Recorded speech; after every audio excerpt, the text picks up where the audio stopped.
তোমরা আবার বলবে এত দাম এক একটা কচুরি, হোক না তেলে ভাজা, তাতে কি আসে যায়। Yes brother, I M A kachori লাভার।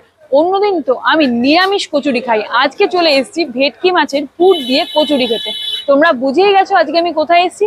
আজকে চলে এসেছি বাগবাজারে বিখ্যাত নীলাচলে এই মাছের কচুরি খেতে। এক একটা কচুরির দাম ঠিক এইরকম মোটা মোটা কচুরি রয়েছে, আর এক একটা কচুরির দাম পড়ছে 20 টাকা। এখানে 2 পিস কচুরি থাকছে একটা প্লেটের মধ্যে, তার সঙ্গে এইরকম মাখা মাখা আলুর তরকারি দিয়েছে, আর তার সঙ্গে দিয়েছে স্যালাড, মানে শসা, পেঁয়াজ আর জুলিয়ান করে কাটা বিট।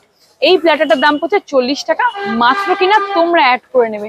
আর ওনারা দাবি করছেন এর মধ্যে কিন্তু অরিজিনাল ভেটকি মাছ ইউজ করা হয়। তো ভিতরে পুরটা দেখা যাক, এইরকম কিন্তু ভর্তি করে পুর রয়েছে। যখনই আমি কচুরিটা ছিললাম একদম কিন্তু ভেটকি মাছের স্ট্রং ফ্লেভার না নাকের মধ্যে পুরো কিক করলো।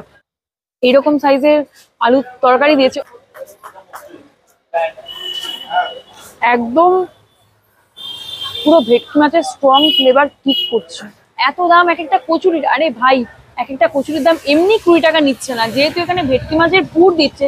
ভেটকি মাছের কি এখনকার দিনে দাম নেই? তোমরা কি ভাবো? অনেকটাই দাম, কস্টলি ভেটকি মাছ, আর সেখানে ভেটকি মাছের পুর দিয়ে এই মাছের কচুরি বেশ ভালো। আর আলুর তরকারি এটা করেছে বিশাল ঝাল, না ঝাল সেরকম নেই বললেই চলে।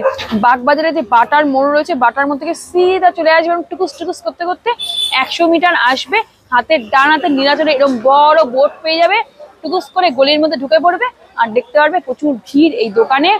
অনেক রকমের মাছের এখানে আইটেম রয়েছে, ওনারা এখানে ম্যাক্সিমামই ভেটকি মাছই ইউজ করে, আর তার সঙ্গে মাছের কচুরি, এখানে তোমরা মোগলাই পাবে, অনেক কিছু আইটেম রয়েছে।